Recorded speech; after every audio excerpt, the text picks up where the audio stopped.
What is going on, my fellow budding pilots? I've neglected you, I'm sorry. Medal of Honor beta got in the way, and I've just not been playing Battlefield 3. What can I say? As much as I love the game, I've just not played it as much as I probably should have. But anyway, I'm digressing as always. So, let's get into it. Dogfighting. The bread and butter of the jets in BF3, if you're not playing close air support or you're not playing properly.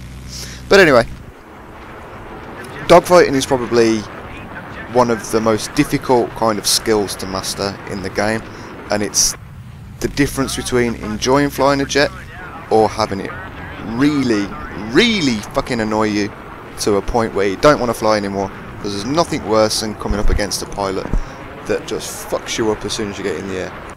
So, with this video, and it's pretty long, it's longer than I wanted it to be, but there's a fair bit to cover, and I want to try and get as kind of in-depth as I can to a degree, but with, you know, unless I can hold your hand and actually show you the way, then all I can do is really talk about it. So let's get into it, shall we? Right, first thing you need to be aware of is your loadout. Now let's talk about that. The very first thing you need, air radar. You then want ECM jammer, and I'll go into the reasons why. And as your third, you can either have rocket pods or guided missiles. I tend to use guided missiles because I can do stuff like this. So, let's talk about air radar. Now, as a pilot, I tend to fly by radar, if you will. If you look in the bottom left hand corner of the screen, I can always see if people are flying around and doing stuff. So, air radar is a must. You can see friendly jets, enemy jets, as soon as they take off and as soon as they're in your range, basically. So it's a must have, and if you haven't unlocked it yet, then just keep persevering, keep trying until you unlock it. That's all I can say. The ECM jammer, that will, apart from taking away the locks from flares, soft lambs, from flares and soft lambs, what the fuck am I talking about? Guided missiles, soft lambs, anything like that. And that idiot just dives straight into my jet. It will break the lock from things locking onto you, funnily enough. It will also distract missiles. Apart from that, it will also make you disappear from radar for a short period of time, which is invaluable when it comes to actual dogfighting. And that's it, that's your loadout covered. As I said, you will have to persevere with things for a while, but just please persevere, because that is the loadout that you need. Any competent pilot will have a very similar loadout for the exact reasons that I mentioned, and that's something you must bear in mind, that if you're coming up against a pilot, assume he's got air radar. Now let's get into the actual dogfighting itself, the nitty gritty. If you can actually find someone to engage in dogfighting, it's a very rare occurrence. Most often than not, they'll bail out as soon as you start shooting at them, or they'll plummet into the ground or something like that. So coming across dogfighting's a rare occurrence, but we'll say that it's you that's getting engaged all the time, and it's how to go from being engaged to actually engaging the enemy target yourself. And that's the essence of dogfighting. It's turning the tables. It's putting you in a better position to attack the enemy target. But before we go into that, let's talk about avoiding missiles. Now, if you have popped your flares and your ECM jammer, you can outrun them, exactly what I'm doing here. Whack on your afterburner, hit the deck, get as low as you can, and put as much between you and the missile as you possibly can, and more often than not, you will outrun them, believe it or not, or at least give yourself enough time for your flares, or ECM jammer if you're running it, which you hopefully are, time to recharge.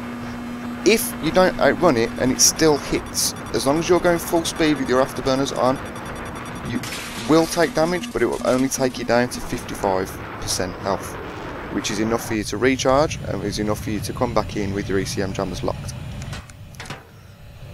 Now let's talk dogfighting. The major thing, especially on console, are these endless turning circles that you'll find yourself in, and they're often extremely hard to break out of. The most important thing and the most important way to get out of these kind of things is maintaining your speed or monitoring your speed to get the tightest turn. Now in the top left hand corner of your HUD you'll notice that's where your speed is. Now the sweet spot is around 310. Between 295 and 310, that's the kind of sweet spot. That will make you get the tightest turn possible. Now if you're turning tighter than your enemy, you are going to end up behind him. So these endless turning circles of death like you can see here, that is a way to get out of it. Most definitely. If you can turn tighter and turn quicker, doing these like the horizontal turns, you're onto a winner there. That's one of the most important things I can stress. The way to do that is to simply left trigger for your brake, right trigger for your accelerator, and just tap and tap. Go into a private server, practice just doing those turns and getting that speed down. Do it horizontally, do it diagonally. As long as you can maintain that 310 speed, you're laughing. Use your ECM jammer to disappear off radar. If you're in a turning circle that you can't break out of, pop your ECM jammer, turn off, bug out, come back in for a tighter turn. And that is realistically all I can physically say. There's no magic involved. The only trick is that speed, maintaining that speed. Remember 310, that works for your flanker and your hornet. If you can remember that 310 mark, just using those to turn, getting that tight turn down, the rest all comes with practice. I promise you, it is not magic, it's not science, it's not even that difficult. Use your brain, throw as much between you and your enemy as you can when you do break off after popping your ECM jammer. Get the angle on them, come back in. Fly by radar, monitor where they are. If they've disappeared, chances are they've popped their ECM as well.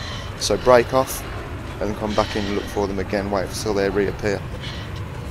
And that's it, just manoeuvres, afterburners to gain altitude. Remember, if you're gaining altitude, pop your afterburner on to maintain your speed. If you're losing altitude, hold your brake to maintain your speed. And that's it, that's really all I can say, guys. I wish I could go more into depth, but it's just not magic. The only magic thing is when you're doing your horizontal turns or vertical turns. Remember, airspeed 310. Peace out, guys. Thank you very much for watching. Hope you enjoyed. Goodbye.